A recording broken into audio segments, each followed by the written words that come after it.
Hey everybody, today we are debating creation, evolution, and we're starting right now.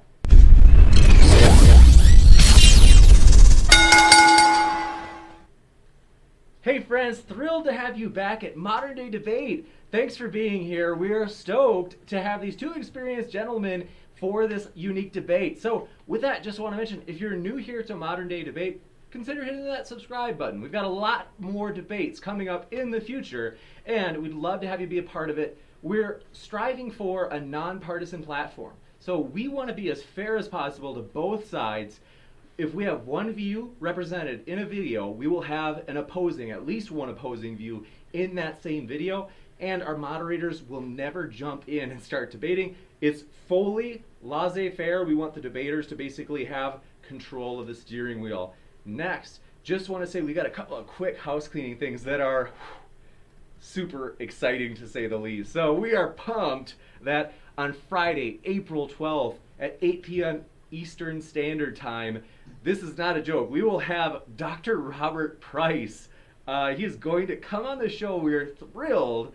Basically, popular Jesus mythicist and just a really fun person to listen to. He's got a very likable personality. I think you're going to really enjoy his personality. Even if you don't agree with him, I think you'll like him. And then as well as Jonathan Sheffield, who's been a huge supporter of this channel. We've just been so thankful for him being willing to come on so often and helping arrange this debate. And so we're just stoked for this super interesting debate. Basically, the debate title will be, can Christians give an intellectual historical account for the Christian faith? So that will be really interesting, I promise you that. And also want to say, we have today, our full debate card includes 3 debates. If you missed it, we had one earlier, do atheists dodge debates? Controversial. I know, wasn't my idea. So basically we had a gentleman propose it, said, hey, we'll host any debate that doesn't get us kicked off of YouTube. So if you guys want one on do Christians dodge debates, we'll host it. We're hosting a debate next week on whether or not Christianity is a hate group, for real. So we're willing to do it. We've got an open mind here. Creation versus evolution is right now at 9 p.m. Eastern Standard Time, as mentioned. And then, does the Bible teach creationism?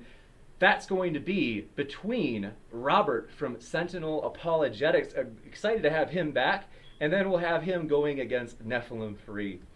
So with that, want to introduce our debaters, both of which have their links down in the description. See down, like right down there. So really excited. Standing for Truth has been here many times, and he loves debating creation evolution. As you know, he is linked below with his own channel. And not only that, but he has a lot of debates over there. I know that he's having a debate with Kent Hovind soon, so a lot of people, it's a love-hate relationship. Some people love him, some people hate him. Kent Hovind will be over there soon, so if you love debates, know about that. Speaking of debates and great debate shows, the Non Sequitur show has got numerous debates, and a posteriori unum, forgive me for getting that jargled. Basically, he has been on the Non Sequitur show. We've got a great relationship with Steve and Kyle, and like I said, they also have great debates you can check out, so please know about that. And so, a posteriori unum, or Esteban, as he likes to be called, also, he has been on the Non Sequitur show and has been debating these issues for years, actually, though mostly in written text. And so this is going to be a lot of fun, as we are basically going to be doing a new format. This is going to be rapid fire formal debate. So don't worry if you're like, man, I hate formal debates. Don't worry, it's going to be quick. By quick, I mean this. So I'll just quick read this off and you guys can see for yourself how rapid this will be. The openings will be roughly 8 to 10 for the openings on each side. Of course, we'll start with the affirmative. In this case, it's more of a little bit difficult to know the affirmative because creation versus evolution, but it's the debaters already decided beforehand will be standing for truth. And then, of course, we'll have a posteriori unum, or Esteban, give his opening. Then this is how the rebuttals will go. 4-minute rebuttals from each. Then second round of rebuttals will be another 4 minutes from each. Then third round of rebuttals will be 3 minutes from each. Then fourth round of rebuttals will be a short 3 minutes from each. Finally, a 4-minute closing from each speaker. and question and answer for 20 minutes. And with that, we don't want to waste any more time. We're jumping right into it. So I have the clock set for you already, standing for truth. So thanks for being here, both of you. We're honored that you guys chose Modern Day Debate. And with that, oh, you got full screen mode we're going to jump into. So with that, standing for truth, we are ready for you to start your presentation. I will start the clock on your first word.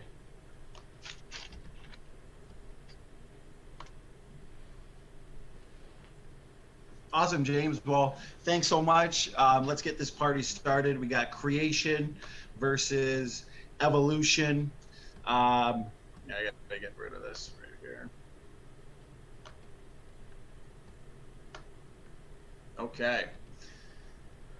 Okay, let's get started. I'm looking forward to this. So pawns come to people. Evolution, as I've said before, is pure imagination. It's science to say that dogs produce dogs, but it's not science to say that dogs, pine trees, bacteria, and whales are related. There's a lot of imagining going on. Evolutionists imagine that mutations make something new and better. Evolutionists imagine that all these small-scale variations will eventually add up to make something we don't actually observe. Time, as I've said before, is the hero of the story for the evolutionist. Evolutionists and SpongeBob should start a private school together. This is the perfect way for evolutionists and like-minded individuals to teach each other that dinosaurs and carrots are related through common ancestry. Stay tuned for a thorough tour of SpongeBob University. But first, the biblical-based model. Empirical evidence suggests that everything, including all life, is subject to entropic decay. The evidence of entropic decay strongly indicates three very important things. The fall, as recorded in Genesis, was 100% real. Creation and the fall had to be quite recent. Prior to this genetic degeneration, Adam and Eve would have had 0 mutations. The absolute reality of genetic entropy means that goo to you evolution is going the wrong way. Things are degrading. Things are not being taken forward. We observe devolution, not evolution. Looking backward, the sad reality of genetic entropy demands a literal Adam, a literal Eve, and a literal fall. Even looking in the fossil record, we see dragonfly fossils, 3-foot wingspans. We see cockroaches were 18 inches long. We see 8.5-foot centipedes. We see grasshoppers 2 feet long and buffaloes with horns 12-foot horn span. We see beaver fossils that were 8 feet long. Clearly something was different. Look at the megalodon, for example, 80-foot shark. Genetics confirms biblical creation. Modern genetics has discovered Adam and Eve, Noah's flood, the Tower of Babel, and it's written in the human genome.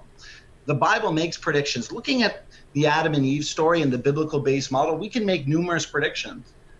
If we started with 2 people, all the people today should have a low genetic diversity. If we started with 1 million people, you're going to have a lot of genes floating around a population of 1 million strong. But if you only started with 2 people, that restricts the diversity today.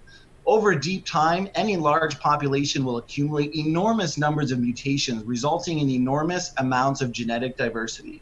This is a serious problem for evolutionary theory because it is now clear that mankind has very limited genetic variation. While the observed low genetic diversity is a massive problem from the evolutionary perspective, this is most certainly expected and predicted from the biblical perspective. From the biblical model, we all come from just 2 people. This obviously means that limited diversity is easy to explain. The Bible predicted this. If the Bible is correct and Adam really is our ancestor, there should only be 1 male ancestor of humanity. The small number of mutations that separate modern men from the sequence of Y chromosome Adam indicates that this man lived in the relatively recent past. Based upon the actual observed mutation rate for the human Y chromosome, studies show that Y chromosome Adam lived just thousands of years ago, and these findings, of course, are strong evidence supporting the literal Adam of the Bible. The mitochondrial DNA is a little piece of DNA inherited exclusively from our mothers. That means we can build a family tree of all the females in the world, and there should only be 1 female ancestor of everyone on Earth today. The small number of mutations that separate modern people from the sequence of mitochondrial Eve indicates that mitochondrial Eve lived in the recent past. For evolutionists, none of these facts have to be true. All genes should also come in 2 versions, since Eve was taken from Adam, she probably got Adam's genome, except for the Y chromosome, of course. These biblical predictions are all exactly what we find in modern human genetics. What's the chance of the Bible being made up? And the biblical story mirrors what we actually see in human genetics today. Look at Noah's flood, for example. This story tells us that all people should be closely related. It tells us there should only be a few mitochondrial DNA lines as Shem, Ham, and Japheth's wives, and only one Y chromosome, since it's only Noah. His 3 sons would have inherited his Y chromosome. And we should have a significant evidence of rapid population growth. It turns out that this too is exactly what we find in modern genetics. This all did not have to be true. Even more predictions. The Tower of Babel account, we have found a single dispersal of all people in the relatively recent past, traveling in small people groups into uninhabited territory through the Middle East. They call it the Out of Africa story, but these are all biblical-based predictions. Welcome to SpongeBob University. Evolutionists hope, they dream, they imagine. Only the most imaginative of evolutionists are accepted. Requirements for those that believe they have the wild imaginations necessary for enrollment at SpongeBob University, just a few of them. You must believe that natural selection and mutations can explain all new innovations, structures, body plans, and novel information, which we actually know cannot actually be the result of natural selection acting upon random variation and random mutations. Evolutionists imagine these things, even though empirical evidence tells us that neo-Darwinism lacks incredible explanatory power in regards to the origin of phenotypic complexity, anatomical novelty, and the origin of non-gradual modes of transition, abrupt fossil appearance, for example. Students of SpongeBob University must also imagine that they share ancestry with apes. Grandpa, is that you? Even though all empirical evidence suggests otherwise. How much more time do I have, James? You've got 4 minutes and 20 seconds. Awesome. Now here's what the evidence actually suggests. Human chimpanzee genetically identical by 98 to 99%, they'll say. That's based on preferential and selective treatment of data. Cherry-picked data. They use sequences they expect to be similar. What they don't include is non-aligned DNA gaps, copy number variations, and size differences. What's the actual genetic identity? It's only about 88% or lower, which is over 400 million DNA differences that actually exist between the two species. Most or nearly all of the secular research reports on human chimp DNA similarity omit significant amounts of data that do not align with each other. What is the reality? Humans are not apes, and they were created separately and uniquely in the image of God, just as the Bible tells us. Not only does the Bible prove this, but so does the DNA evidence. Y chromosome DNA disproves human evolution, for example. The extensively and remarkably different DNA sequence of the Y chromosomes between human and chimp presents a very serious problem for common ancestry. Given the low level of recombination and DNA sequence diversity on the Y chromosome, the human evolution paradigm encounters a fatal blow and a serious problem. This problem is that the human and chimp Y chromosome should be considerably more similar to each other. If human evolution was true, they should be the most similar chromosomes in the genome because they are so stable. Let's take a tour into the department of dogs, whales, and pine trees. After all, they are all eukaryotes. Embrace that R and raw in you at SpongeBob University. This is the type of wild imaginations we at SpongeBob University are looking for. Top of the class imaginations. SpongeBob University is the perfect school for you.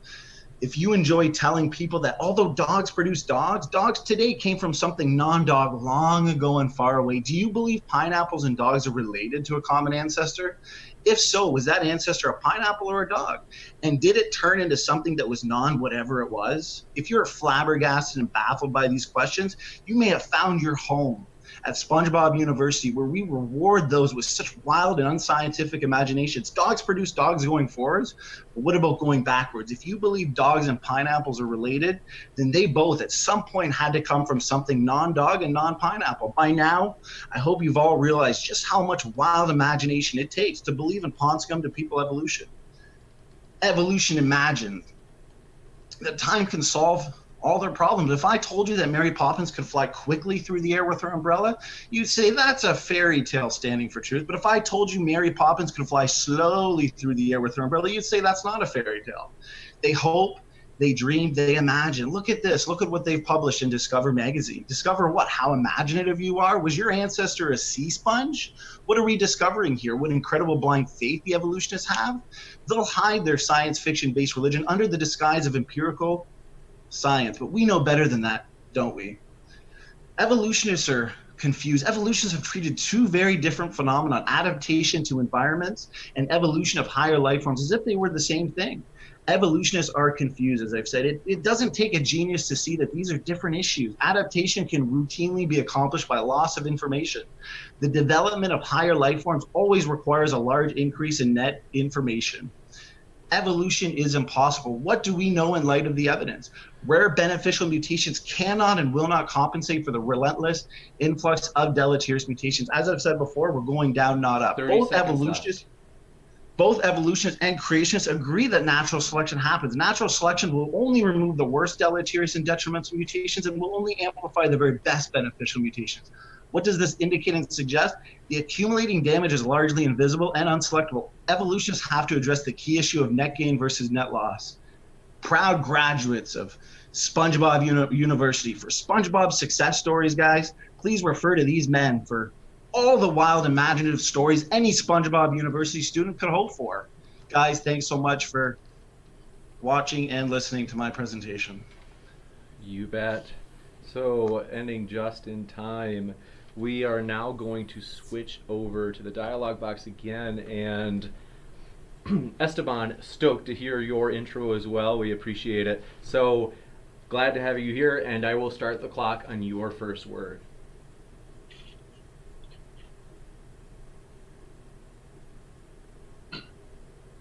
The topic of the day, evolution versus creation, as the best explanation for the diversity of life on Earth. Well, what do we mean when we say evolution, and what do we mean when we say creation? Well, when we say evolution, we're talking about the theory of evolution by means of natural selection, whereby we explain the diversity of life on Earth through non-random natural processes such as genetic drift and natural selection. The term evolution by itself, I think, standing for truth, agrees on this definition, is the change in allele frequencies of a reproductive population over successive generations. And this is what we do, in fact, observe. The inference we make, based on all the lines of evidence, such as comparative genealogy, morphology, and fossil record, is that all the forms of life on Earth today derived from a common ancestor. And this, I think, is where my interlocutor disagrees most passionately, because this inference does not suppose or require any supernatural forces to occur. There was a time when we thought the universe was static and species were immutable. We found the remains of things, the likes of which were never seen alive by any human. We assumed, of course, that these things no longer existed, but how do we explain their existence? My interlocutor accepts adaptation and artificial selection, and in fact, natural selection to an extent. When species adapt to their environments and when humans breed traits into a species that are desirable for human usage. So-called microevolution is when species will develop new traits. The different beaks of birds, or the different colors of a cat, the different ears of a dog, or the different sizes of a bat. But what happens when an entire population of long-beaked birds becomes isolated from the rest of the population for a long time?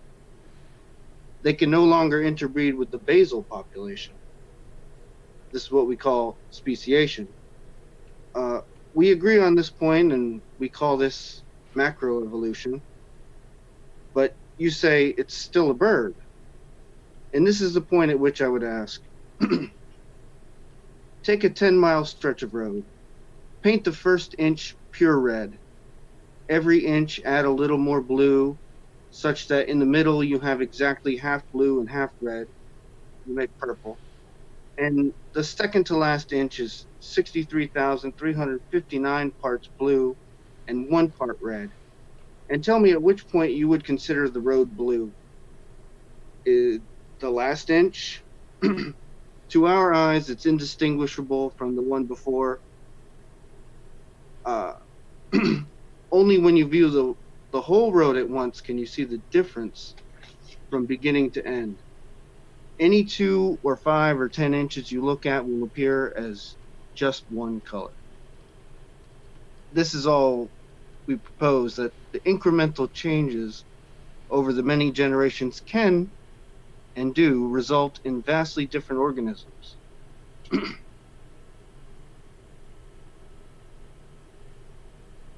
And what do we mean when we say creation? When we say creation, we are talking about a single event, a supernatural, timeless, spaceless, immaterial being that willed all life, and indeed the cosmos, into existence. This is not an explanation for the diversity of life on Earth. And indeed, if it was true that we were all willed into existence by such a being in our current or close to current forms, then it wouldn't explain why we have the diversity we do, only that that was the will of this incredibly arbitrary being. And what evidence is there to support this hypothesis? Is there a library of creation event artifacts that couldn't be explained by any natural causes? No, there's a book. And how is my interlocutor going to argue for creation? Quick answer, he's not. He will only argue against the possibility of evolution, and he will do so with multiple logical fallacies. Namely, the argument from incredulity, the argument from ignorance, some of which we've already heard a little bit of, including ad hominem attacks. But underlying all of them is the reason we're here in the first place, is the false dichotomy that says either God created or evolution happened. He thinks that by disproving the theory of evolution, that his position will be automatically validated. But such is not the case. He must not only provide negative arguments against evolution, but he must provide compelling positive arguments for creation. If you make a claim, this is well known, you adopt a burden of proof. And extraordinary claims require extraordinary evidence. And a creation event is most definitely an extraordinary claim. We don't propose anything beyond natural, known causes, known forces in the universe. Standing for truth has been provided, evidence for evolution over the years. And in fact, he seems to accept most of it. But where is the evidence to support his proposition? With that, I relinquish the rest of my time to the moderator. You got it. Thanks so much, Esteban. And so, finishing as well, both debaters finishing on time, and maybe so we can add a few minutes to the Q&A. Forgot to mention regarding the Q&A, if anybody has questions, feel free to put an @moderndaydebate in the live chat, and then say this is for X debater or Y debater, and then just let us know what your question for that debater is, and then we will compile that list and ask those questions during the Q&A at the end, which would be a blast. We've already got some great questions coming in. And in addition to that, just want to mention, I always forget this, super chats. If you do a super chat, that also would, instead of it just being a question for the question and answer, you could make a comment toward one of the debaters to which they would respond to, and then also it would basically, we automatically put them at the top of the list. So we'll read them at the very start of the Q&A, and even if they come in during the Q&A, they just get put at the top of the list. So with that, I will start the clock on your first word standing for truth. And so this is where we go into those rapid rebuttals, as I mentioned. So this is just going to be the first round of rebuttals, and for this first round, it's going to be only for 4 minutes. So with that, standing for truth, the floor is yours. Awesome. Well, thanks so much. I appreciate that opening statement. I'm not looking to disprove Ponscombe to people evolution. I'm looking to replace it. And obviously, if you watch my presentation, I put forth a very strong model. Hopefully, he will address the evidence there. We're looking at low genetic diversity, one Y male ancestor, one mitochondrial DNA female ancestor, the fact that most genes come in two versions, the fact that evidence suggests that all people are closely related. We see only a few mitochondrial DNA lines, which actually makes testable and falsifiable predictions, one Y chromosomal line, and significant evidence of rapid population growth. He talked a lot about, I've got everything written down here, the definition of evolution. Yes, the word evolution can mean different things. It can simply mean a change over time, or like my opponent here said, a change in allele frequency and in populations over time or over generations. But the thing is, as I've said many times, and he used the word microevolution, that type of microevolutionary variation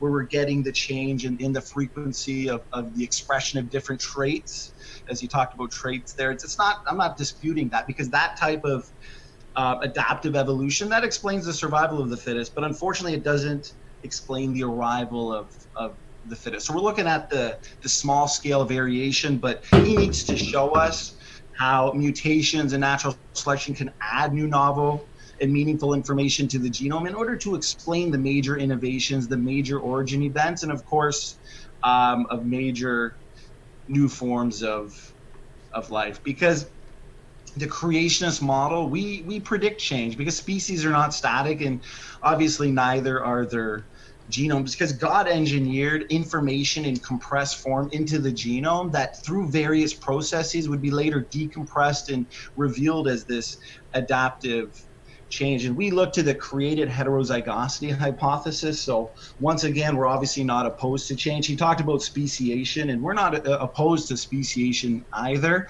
But the problem that he's going to have is that human mutation, because evolution is all about natural selection acting upon random variation, random mutation. But human mutation is catastrophic. And the human mutation rate nowadays is 100 mutations per person per generation. And that means our children have about 100 mutations more than we have, and our grandchildren will have 100 more mutations than they have. So on a population level, that is extremely disturbing, because if there are 100 mutations per person and there are 7 billion people on the planet, then there is 700 billion new mutations entering the human population this generation. So I want to ask my opponent here, what type of selection could eliminate so many mutations that are actually pouring into the human population? Selection that he talks about, and that I don't disagree with, but it's more consistent with a biblical-based model of death, degeneration, and decay of a once perfect creation.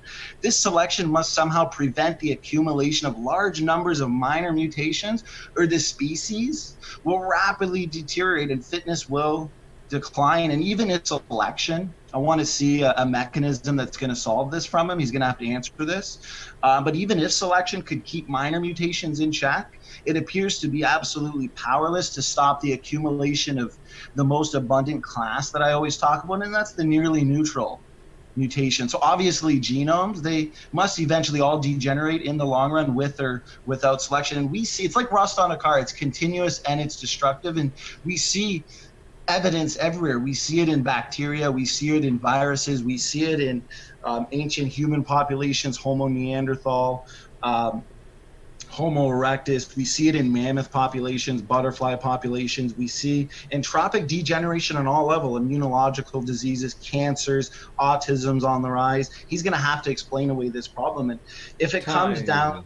So sorry about that. I didn't give you a warning, but... no problem. So sorry. It was fast rebuttal. Was that 4 minutes? To be honest, I think it was a little bit over, because when I clicked back over the clock, it was at 0. So we'll give, to be fair, I want to give Esteban 5 minutes, because my guess is that's maybe what it was over. Let me know in the chat if anybody thinks it was more than that. No problem. And we went by quick. It's fast paced. Let's keep her going. It's rapid. So sorry about that. Just try to keep up with the questions, which have been excellent questions, by the way. And let me know in the live chat, anybody, if I was wrong about that. Maybe it was more than 5 minutes. So collecting these questions is got a question from Cygart that'll be a lot of fun too. And so next, setting the clock for you, Esteban, and just to be sure that we give you like roughly equal time. Like I said, I'm technically uncertain exactly when it was, but we'll give you about 5 minutes because I think that's about what Standing for Truth had gone for. So I will start the clock on your first word. Thanks, Esteban. 4 minutes is okay. Okay. First of all, I see it was pretty accurate about the shifting of the burden of proof there.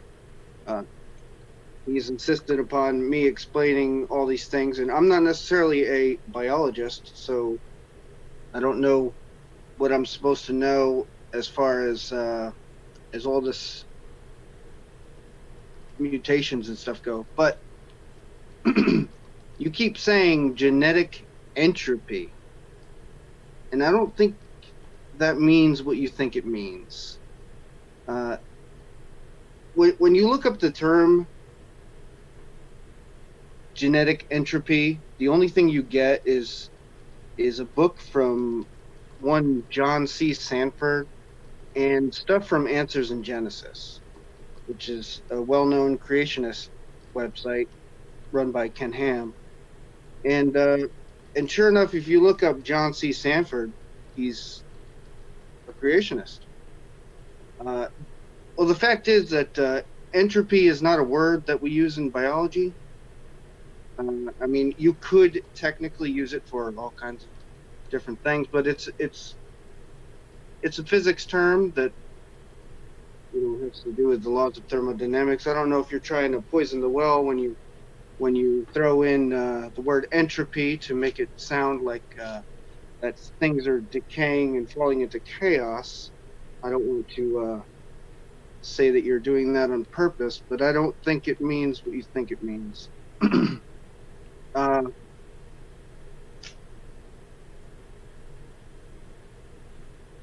You say that human mutation is catastrophic, like that there's 100 mutations per generation, which I've heard something very similar to that, and I'm sure you're correct about that. But the fact is that most mutations are completely neutral, and then there's such things as like duplication and recombination and all these other things that count as mutations, but that have no effect overall.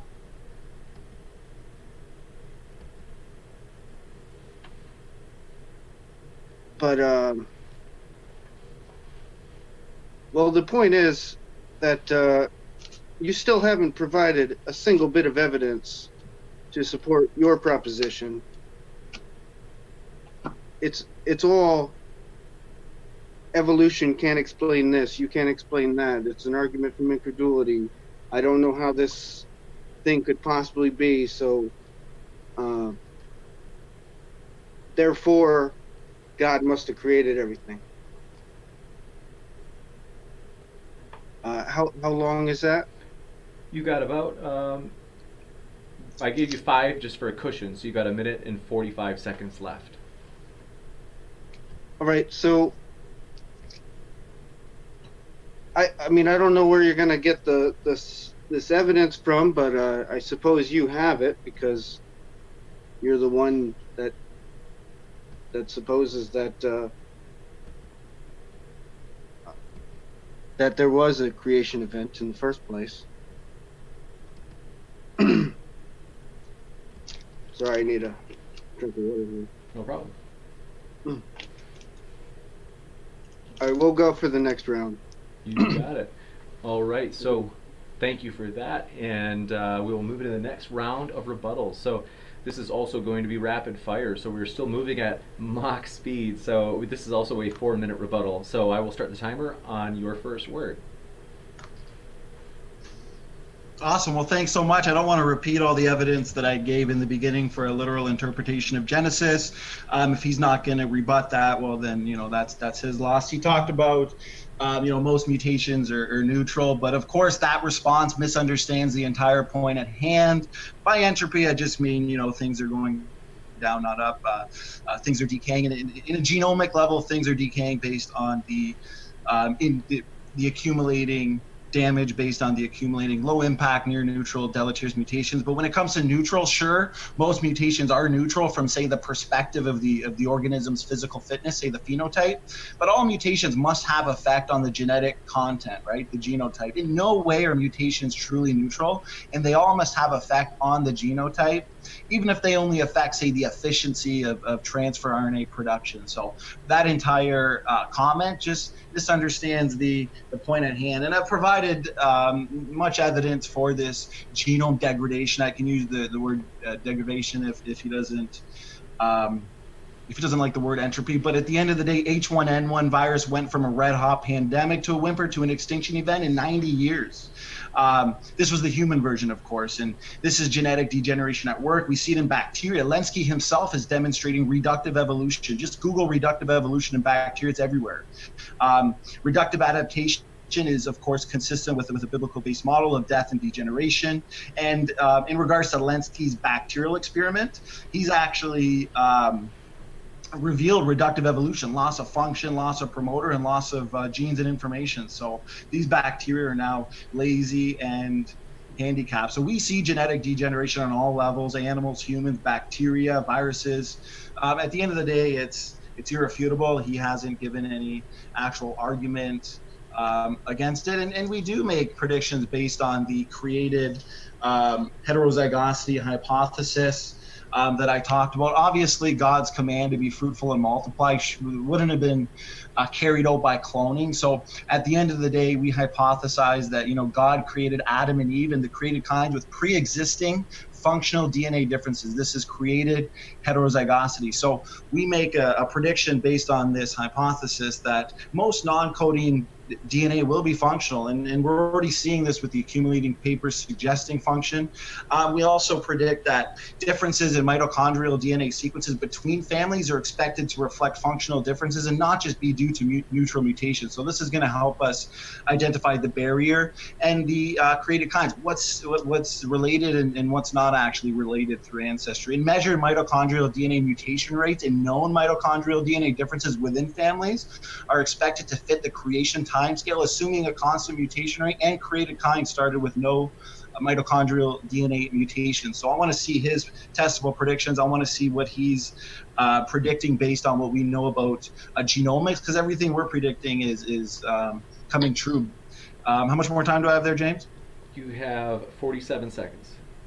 Awesome. He talked about recombination, of course, and the thing is, if you look to linkage groups, there's little to no recombination going on. So at the end of the day, that's not going to help the problem, because things are, as I've said before, only getting worse. These linkage groups are degenerating more. So if you throw in one or two beneficials, say, and he still hasn't given me a beneficial mutation that's not actually deleterious on any level to take his fish to fishermen, they're just going to get neutralized by the large numbers of deleterious mutations. So that linkage group, based on the recombination, is actually a killer and a destroyer for evolution. So he's going to have to give us a reason and evidence for believing that whales, pine trees, bacteria, and carrots are actually related through common ancestry.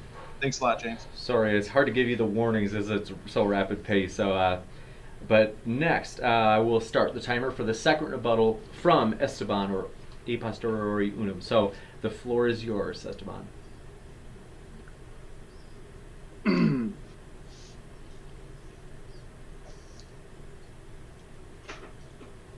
Hold on, just give me a second. No problem.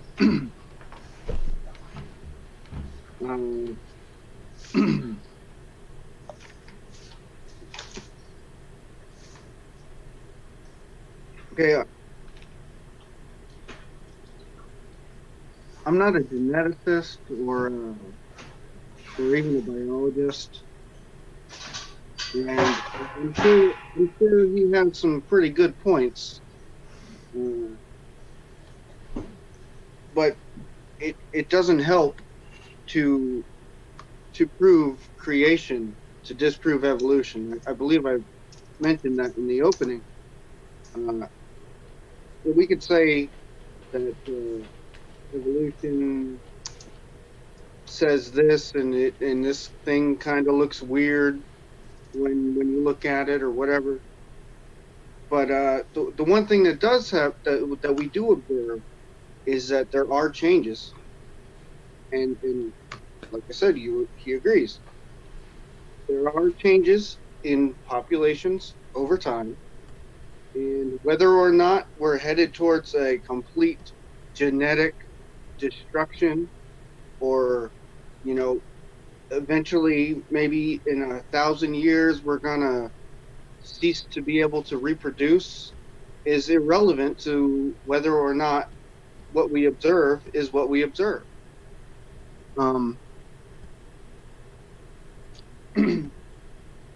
And I mean, we observe things like what's it called, the lungfish, where it's kind of like halfway coming out of the water and he could breathe air and stuff like that. That kind of thing points towards evolution, common ancestor. The fossil record points towards a common ancestor. When you look at things like Archaeopteryx and Microraptor, when you see the feathers and the teeth and the scales, and what we don't see is evidence of magic, of creation, of things spontaneously coming into existence. The theory of evolution only proposes that this stuff was already here, and that through very small changes can, over time, produce very big changes. I don't think it's that difficult to imagine this, and that's why I say that it's more like an argument from incredulity, where you can't wrap your head around how this could be. Like, how could a fish get out of the water and start walking around? And, well, we don't say that.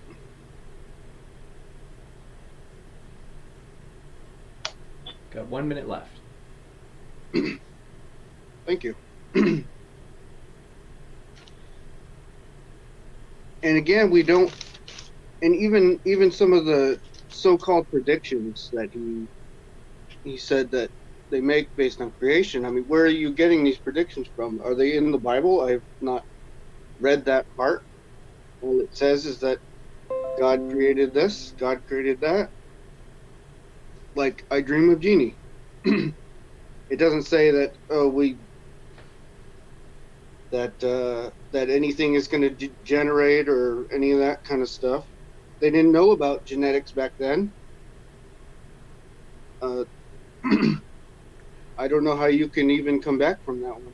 10 seconds. Or not come back from that one, but from how you can overcome that obstacle.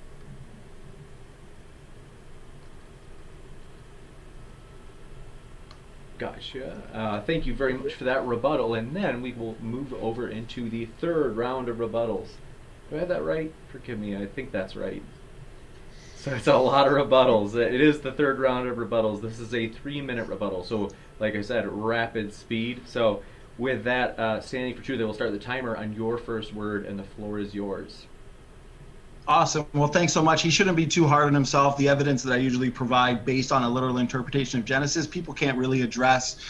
There's a surprising lack of diversity, as I said, among people worldwide, and that's the reason why evolutionists have to resort to the rescue device of a population bottleneck in evolutionary models. And the Bible directly predicts one male and one female ancestor, and we see that to be true. And the Bible predicts little diversity, as I've talked about, and the Bible directly predicts one dispersal of humanity across the whole earth. So these evidence and the testable predictions that flow from it are all based on a literal interpretation of Genesis. And the thing is, the outcome of these predictions, especially in regards to the created heterozygosity hypothesis, actually not only prove biblical creation, but they demolish pawns coming to people evolution all at the same time. Phylogenetic systematics, for example, which evolutionists such as R. and Rowell say is the best evidence for Goodyear evolution. But the thing is, the whole thing is mostly based on a concept of outdated junk DNA. And DNA functions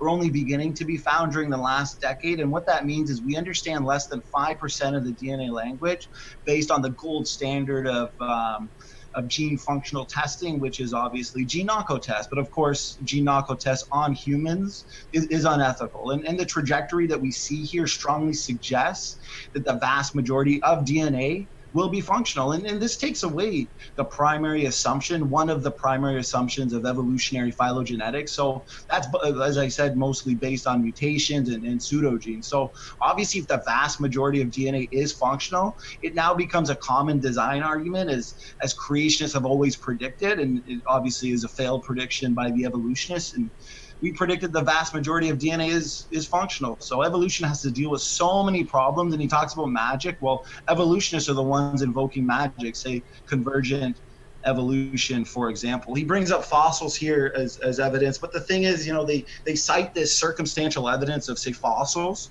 As I pointed out in my opening, the fossils that we actually find is more consistent with a biblical-based model and a Bible starting point, because in regards to evolutionary theory, these transitional forms, being proof of common descent, it's just circumstantial evidence because it doesn't even have a theory to cling to. And these apparent progressions, of course, are predicated on the assumption of common descent. And he talks about some of the changes that we see, but in light of the built-in capacity of animals to adapt independently based on created genetic diversity, to say different environmental conditions, obviously in a way, say, to the finches that diverge from a single parental stock. Actually, one of the predictions that Dr. Nathaniel Jensen has put forth in replacing Darwin is already coming true, because we see in these. So sorry to. Okay, no problem. I'll continue after.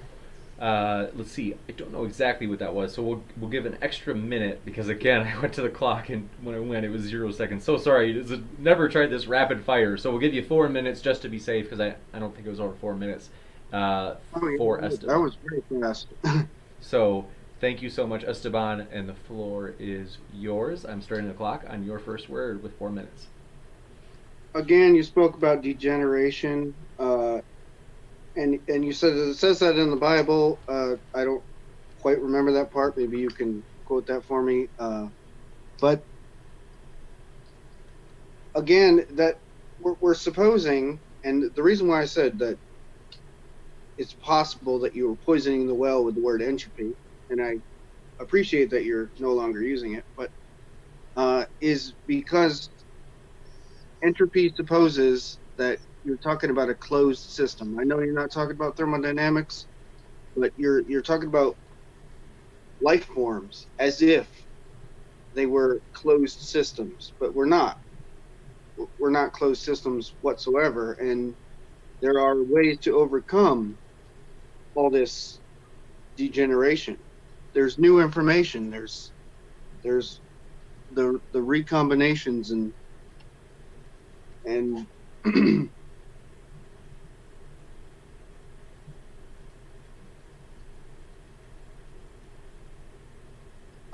well, I can't think of the word. It doesn't matter. It's one of those things. But the fact is, you can't tell me what the different kinds are. What are the different kinds that God created? Via magic, that there's some sort of a barrier where they can't become something else millions of years in the future or thousands of years in the future. Whatever you believe, I suppose you believe the Earth is about 6,000 to 10,000 years old or something like that. But what are these kinds, and what is it that actually prevents one kind from becoming another? Because we know that a dog produces a dog, like you said, a bird produces a bird. Nobody ever said differently. It's just a time scale difference. But what kind of barrier is there it's like the colors. The reason why I mentioned the colored road from red to blue, at what point would you put, would you draw the line between red and blue?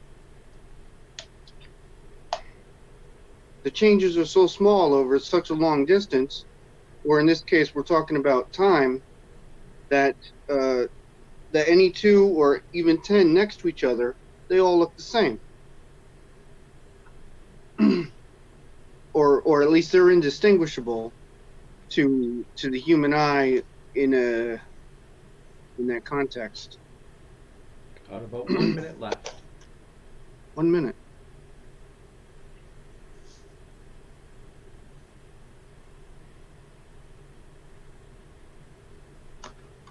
You mentioned that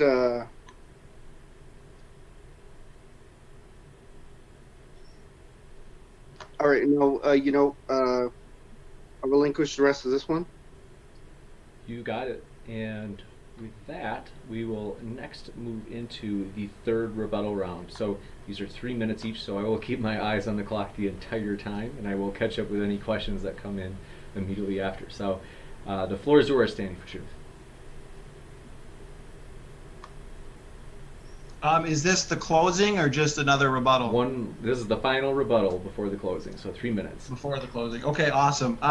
Yeah, as I was saying before, we've seen these finch populations now go from shifts from homozygosity to heterozygosity to homozygosity, producing new species quickly.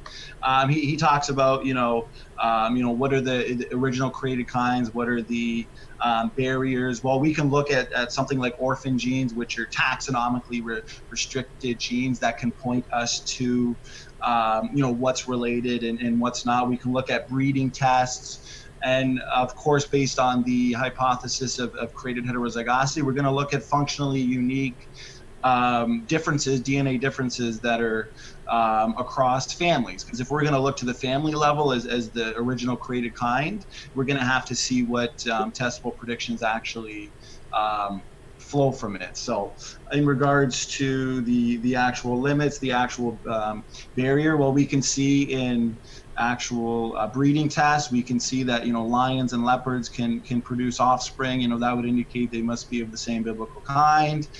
We can see with horses, we can see zorses, zonkies, zianis, shebras. So through breeding tests, we can see what's related and what's not in the biblical based model. And even squirrels, we can see there's 200 species of squirrels. I think there's 8 species of bear. So what's the barrier? I would say the barrier is bear. And you know what, just because we can't always identify the exact line or barrier of these kinds, that doesn't prove in any way that bacteria, fish, whales, and pine trees are actually related through common ancestry. And the fact that genomes are devolving and the genome is rusting out like a car makes it impossible for your fish to take your fish to fishermen, because like I said, let's take a room full of people, for example. 1 Kill minute off the warning. most 1 minute. Yep. Kill off the most mutant people. Now we have a room half full of people who still have approximately 100 more mutations than their parents.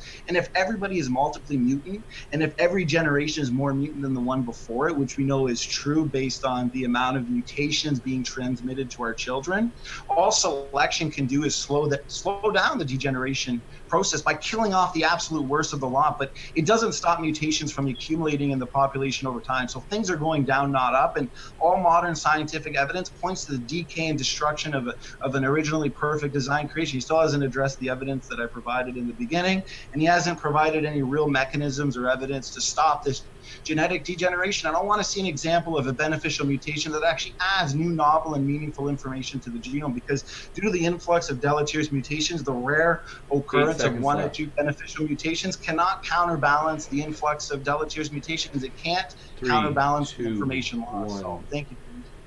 You bet. So with that, we will now move into the final rebuttal statement. So that's going to be from Esteban, and that's going to be 3 minutes as well. So Esteban, the floor is yours.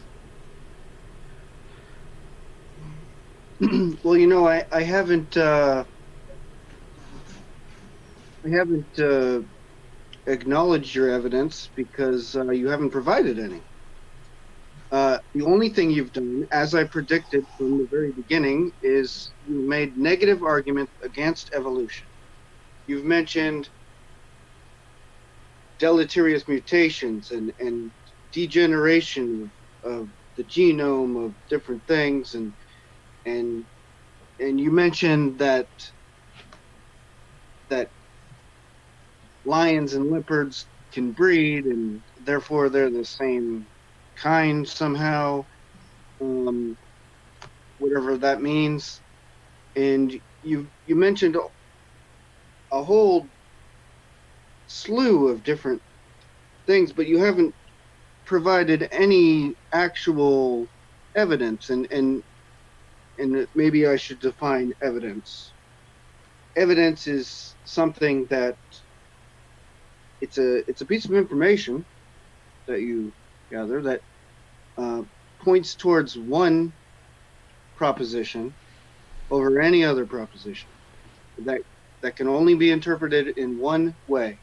And it's not something that like if you see the sun rise, that could mean that the sun moves around the earth, or it could mean that the earth is rotating.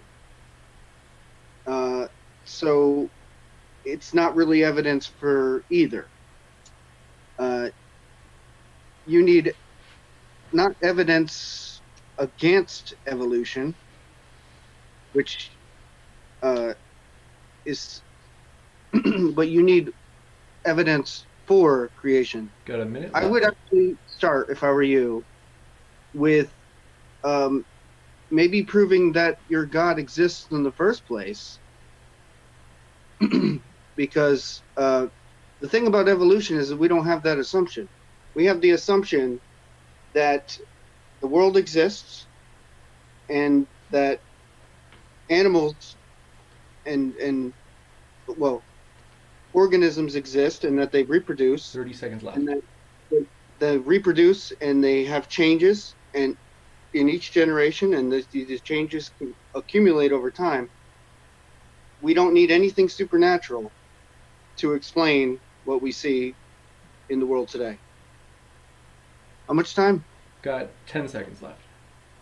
All right, well, you can have it. You got it. And for our next period, this is just our closings before we move into the Q&A. So these are also short and sweet, only 4 minutes apiece. So with that, standing for truth, I'll start the clock on your first word. Awesome. Well, as usual, none of the actual evidence was presented. He said I didn't present any of it, but obviously go back and look into it. He hasn't even addressed all the evidence of genomic degeneration I presented. There's a pandemic, entropic degeneration on all levels, epigenetic degeneration as well. Neanderthal was highly inbred at a very high genetic load. The hobbits, Homo floresiensis was very highly inbred and appeared to suffer from reductive evolution, and that resulted in the reduced body size, reduced brain volume, and in other various pathologies. Mammoth populations were highly inbred and carried an elevated genetic load. Bacteria, we see reductive evolution there. We see it in viruses. We see it in cheetah populations. I mean, I don't want to just re-say everything, but we see genomic degeneration. Everyone compensating for loss of information is not possible.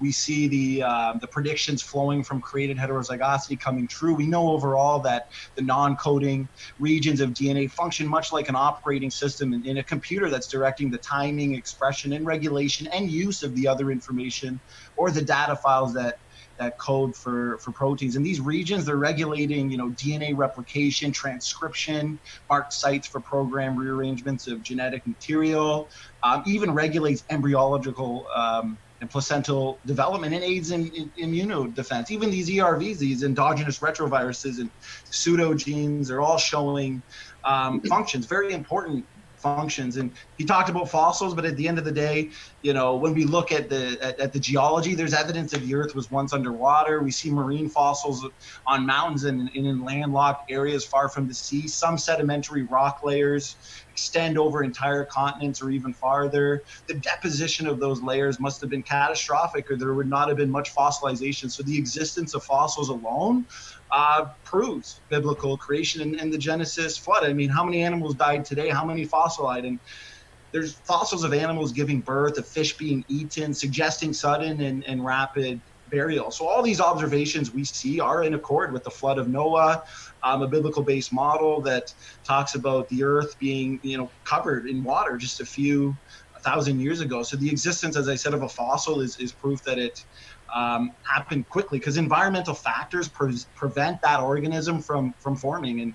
But if it's covered by sediment and then protected, the fossilization process can actually start. And we can see that in real-time evidence in Mount St. Helens, because rapidly formed sedimentary layers and canyons were seen at Mount St. Helens. And the scope and scale of the energy produced by the flood, I have realized that evolutionists underestimate, because it's amazing. The fountains of the great deep break open. The earth is fractured like an eggshell. Continents are moving vertically, horizontally. The tsunamis drive floodwaters onto the continents. Rain unending, geologic catastrophes. And the continents are moving at rapid paces through the floodwaters. And he talks about evidence. Well, the pre-flood ocean crust is dragged down into the mantle core. That's called subduction process. And there's a testable prediction that comes from this, because the cold ocean crust should still be cold, since this occurred only thousands of years ago, even though it has descended into the deep hot mantle. Seismic data now from NASA has revealed enormous slabs of cool rock under North America, down in the core itself, which should be warm. More confirmation of flood geology. We see it in genetics, we see it in geology, we see it everywhere, and even rapid magnetic reversals, also confirmation of this flood. Contorted rocks, for example, indicate fast folding of soft sediments, and much geologic evidence suggests rapid plate tectonics. And the global flood and the vast and unique consequences of it easily explain coal, oil. They're obviously not due to millions of years. In fact, they're formed in months. The Grand Canyon did not form in millions of years. It formed in weeks. Okay, thanks so much, James. Sorry to do that. It's just like rapid fire. So with that, resetting the clock for the 4-minute from closing from Esteban, and we are going to take questions for about literally another 60 seconds, because we've got a ton that have come in. They're great questions. I love the questions, but we also have a triple header in a way. Right after this debate, we're actually having Sentinel Apologetics. Robert is going to be debating Nephilim Free on whether or not Genesis actually teaches a young earth creation. So pretty relevant to this debate. So it's right after. So I want to try to be really quick. So jumping into your closing statement, Esteban, I'll start the clock on your first word. Well, standing for truth, I do appreciate your enthusiasm.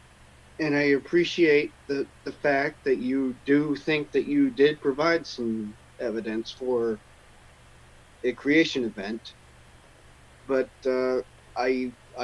if you did, I haven't heard it, because the only thing you did was literally try to disprove evolution. But I would even say that, what if we assumed that evolution wasn't true?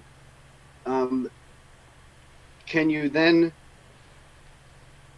provide anything that points to an actual creation event? I mean, it's the reason why I say it's a false dichotomy is because evolution could absolutely occur with a creation event. God could have created the mechanism by which we evolve. And so there's a third option right there. So any kind of negative evidence, and even if I grant you every single point that all these deleterious mutations are adding up and that we're going to fail, and none of this means that creation is the thing. It because remember, this is creation versus evolution. It's not just, is evolution a thing? I don't know if you remember that part of it, but you do actually have to provide some evidence. Now, I mean, I haven't sat here and showed you the fossil record, but I know that you're pretty pretty educated as far as you do acknowledge natural selection, you acknowledge microevolution, and actually you do acknowledge macroevolution, because you do realize that species do become new species and that they cannot interbreed with, like, for example, ring species. The A can breed with B, and B can breed with C, and C with D, but not D with A. And you acknowledge that, but at the same time, uh,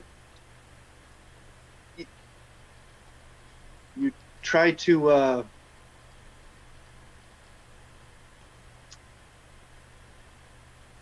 I'm sorry, I guess what I'm saying is that in order for one to believe that uh, that magic was what brought the earth and all of its inhabitants upon the earth, one would have to show that magic is a thing in other rather than nothing but natural processes.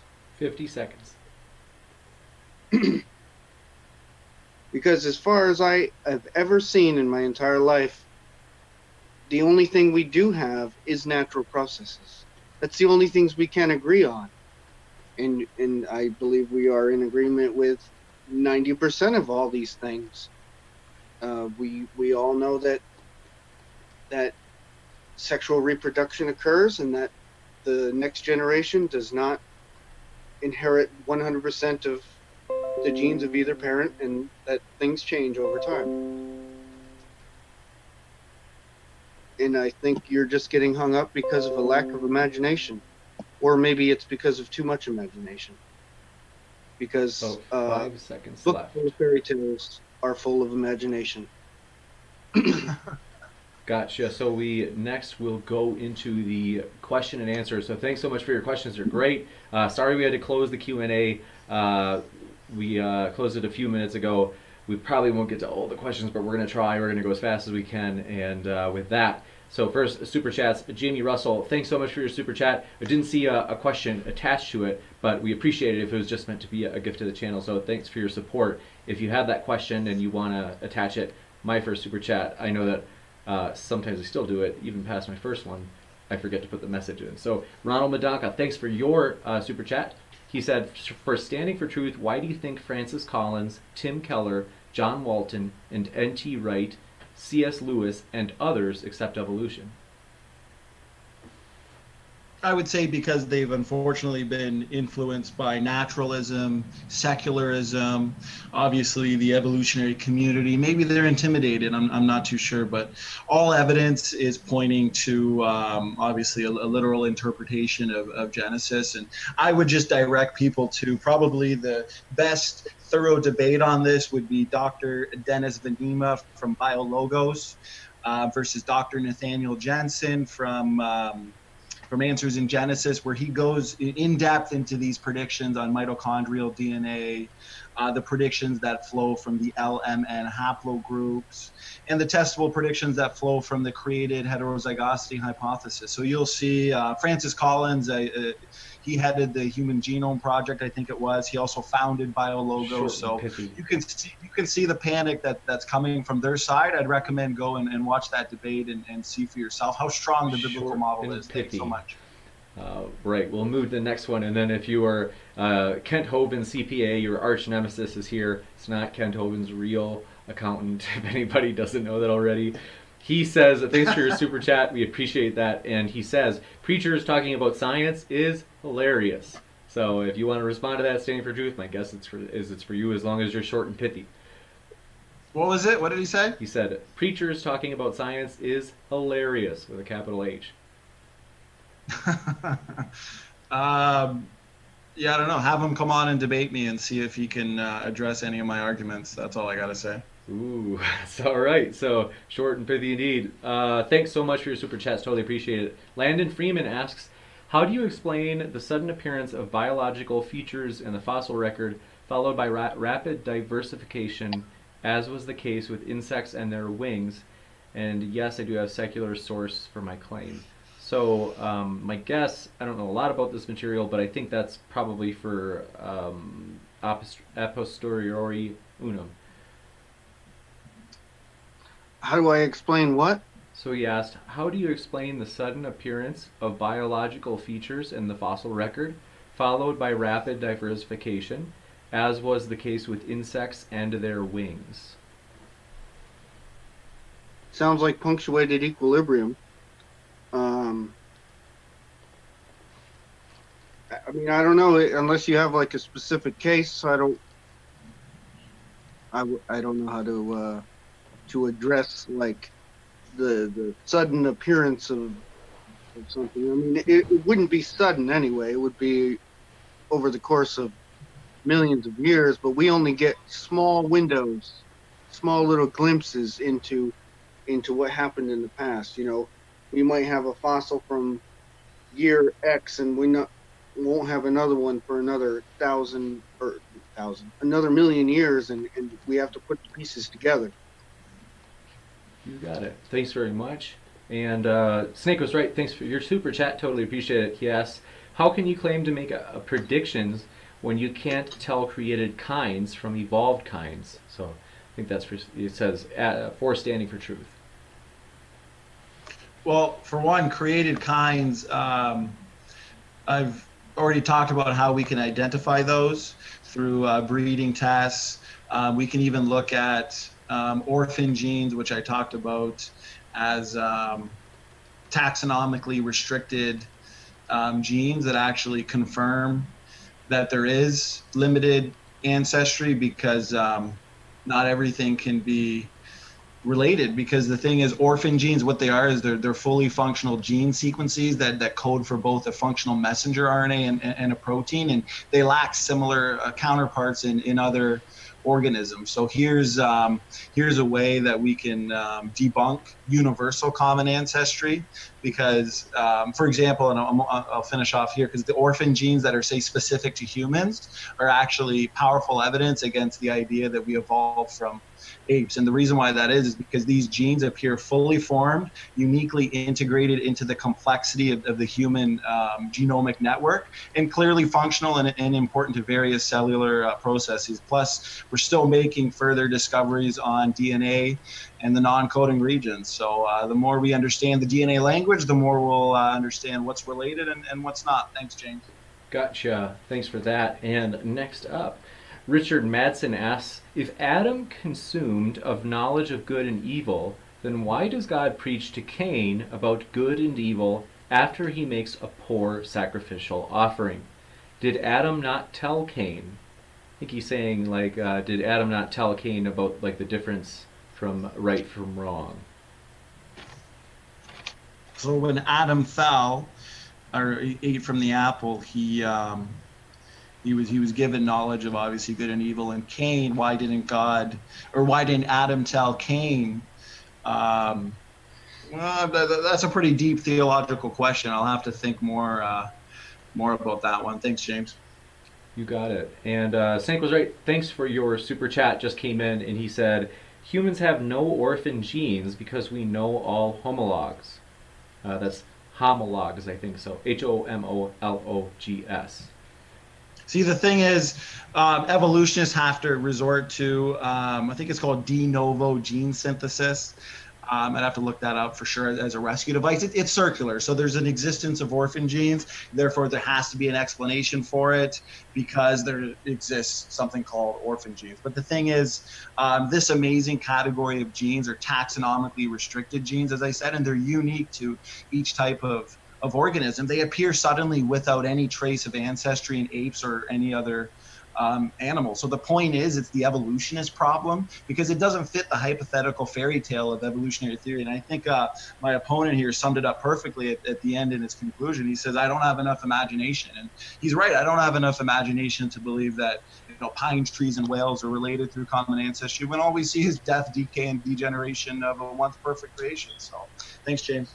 Gotcha. Thank you so much. And next question. So next one is, thanks for that, by the way, alias fake name asks, what unit of measurement does standing for truth use to quantify quote-unquote information loss versus gain? Well, we can see through deletions. We can see through, like for example, Lenski's E. coli experiment. We can actually see that the functional genome itself has shrank, and they've gotten rid of genes short term. But what it is it's long term degeneration. So if I'm not sure if he's looking for an exact definition of information or the. I mean, that's all I got for him right now at this point. You got it. And Snake was right, actually has a response to what you just said. He says, no, we found homologs. They're not de novo anymore.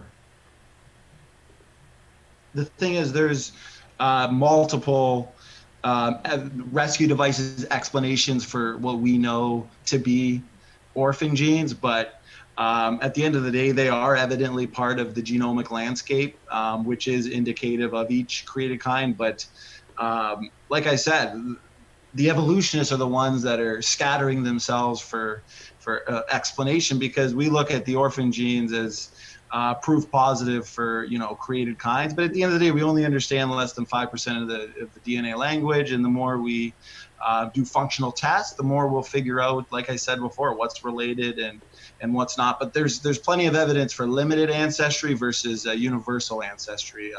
If anybody wants to watch Snake and I's debates, we've had about 5. Go check them out; they were fun, and maybe we can do another one where we can go back and forth on this one too. Thanks, James. You got it. So thanks for that. And next up, we have Richard Madsen asked question: environmental pressures select for adaptation. Does it not select against traits? Can we get a husky breeder to breed wolf from their stock? Is the genetic material still there?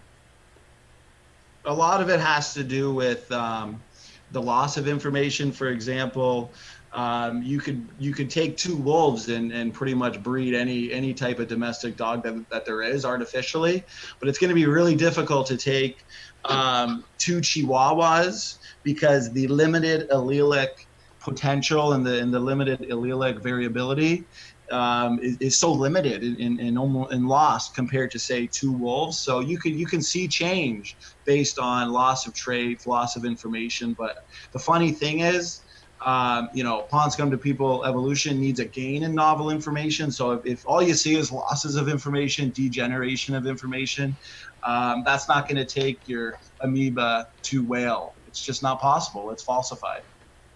Gotcha. And I'm so sorry, Esteban, that most of the questions are going to Standing for Truth.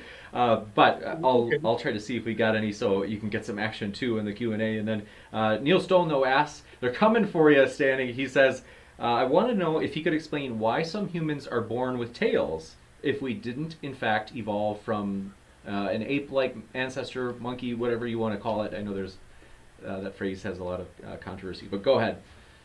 Well, if we looked at something like vestigial organs, for example, let's say the coccyx, the appendix, there used to list, I think, over 100 of them. Now, through further scientific advancement, we know that there's important functions for every single one of them. A big one is whale hind legs, which is not vestigial at all. It's very much important in sexual reproduction. But these tails that he's talking about, they actually don't have the functionality as a real tail. I think I'd have to look it up to be 100% sure, but it's mostly just like a fleshly growth. So it's just an abnormality. So it has nothing to do with the tails he's thinking of to link us to chimpanzees. And so yeah, that's just a fallacy right there. That's not evidence for human to ape ancestry. If I could just say something, the term is called atavism. It's not a vestigial organ. It's something that comes up that we already have in our right. Gene that comes up. It's like a growth of fatty tissue, isn't it? Well, yeah, when it comes in humans, but it's an atavism. It's something that we have in our genetic information, but it doesn't usually come up. And but every once in a while it does come up. Right. It's like. Right, but from my understanding, it has nothing to do with a tail that an animal would have, say like a monkey. It's just an abnormality. It's a fleshly growth that I think they surgically remove it or whatever it is, but it doesn't have anything to do with the tail that he's referring to. From my understanding, I have to look more into it. Okay, so sorry to move so fast. Just want to, forgive me if I mispronounce this. Uh, Ilhan Omar, thanks for your super chat. Totally appreciate it. They ask, what you think about, I'm quoting it verbatim, what you think about Fodor and Rosenberg's arguments that natural selection isn't explanatory or predictive and thus useless for explaining design. Just in case anybody doesn't know the context, Fodor and Rosenberg are philosophers, and Rosenberg, I know for sure, is an atheist. I think Fodor is too, and that is what they're asking. I don't know if it's. I think it would be toward one of the debaters, but it's something that, unless you're familiar with the philosophy of science, it's pretty hard to know. I don't know. I think we have a buzzsaw in philosophy who came in. So if you guys want to answer it, you can. I'm trying to give the context. Esteban can go ahead if he wants. I don't know the arguments of either one of those people. I mean, I really can't speak on it if I don't know the argument. No problem. I would love to. No problem. That's all right. You got it. Somebody loves philosophy, so I appreciate the question. Great question. Really interesting. And then moving forward, thanks for that super chat. Neil Stone asks, or Cy Gart asks, are you suggesting that we are less fit than people living 1,000 years ago? So I think that's for Standing for Truth. I would say that, well, you can look at certain populations of humans, say, early populations of Neanderthal. They were 40% less fit than modern humans. And that severe genetic degeneration probably contributed to the disappearance of that population. We see it in the hobbits. We know they experienced high genetic load. Homo naledi looked like they were likewise inbred and suffered from this reductive evolution. Homo erectus as well. What we see is a dispersion at Babel and a lot of these subgroups that were isolated and inbred. The genetic load, the hidden reservoir of genetic mistakes were revealed, and it led to a more fast paced genetic entropy versus what we're seeing now. But we're still heading to degeneration. So 1,000 years ago, I would say humans are more or less fit now. And we can see specific examples as well from early human populations. Thanks, James. Gotcha. And we're just going to do maybe a couple more questions really quick. Robert let me know he'll be about 10 minutes late, so we can go just a little bit later for the next debate will start maybe just 5 to 10 minutes late. So we'll just quick get these last. And maybe just one or two more questions there, James. Go ahead, brother. Agreed. Okay. Patrick Smith, thanks for your question. He asked for a posteriori unum. Sorry, there you go. Get some action. He said, what is the predicted next jump in evolution? Will we expect a better healing factor or higher intelligence or greater strength? The next predicted jump in human evolution is that we will be different. There's no better or worse or fitter or less fit. It's just we will be different. And depending on what the environmental factors are, let's suppose we all moved into the Arctic now, we might be selected for having longer hair, fur all over our bodies. But it really depends on the environment that we live in. You got it. Thanks. And then last question. Thanks so much. Praise I am that I am asks, can evolutionary fitness allow a weight lifer to eventually lift a 100,000 pounds? Wouldn't that falsify progressive gains in evolution? Not sure who that's even for. It's a tough one. So I'll read it one more time. Well, hopefully one of you guys can let me know who you think it's for. Well, I think I can, because I think he might have to do with barriers, because I know Esteban talked about barriers, right? Can you get, for example, can you get a dog as big as an elephant? We know there's animals as big as an elephant, like an elephant, or as small as a flea. There's insects as small as a flea. So we can see limits there, and I think Praise's question has to do with certain limits, whether it's, I think his question was based more on a physical limit or a genomic limit, but I think clearly we see there are limits. Gotcha. I'd say based on physics, there are. You got it. Well, thank you very much. We appreciate all those great questions. I wish we could go through all of them. Forgive me about that. However, a lot of the questions might be related, and frankly, you could even, a lot of these you might be able to just ask in the next one because the topics are similar, though the next one will be does Genesis suggest that young earth creation is the best interpretation? So that will have Robert from Sentinel Apologetics and Nephilim Free.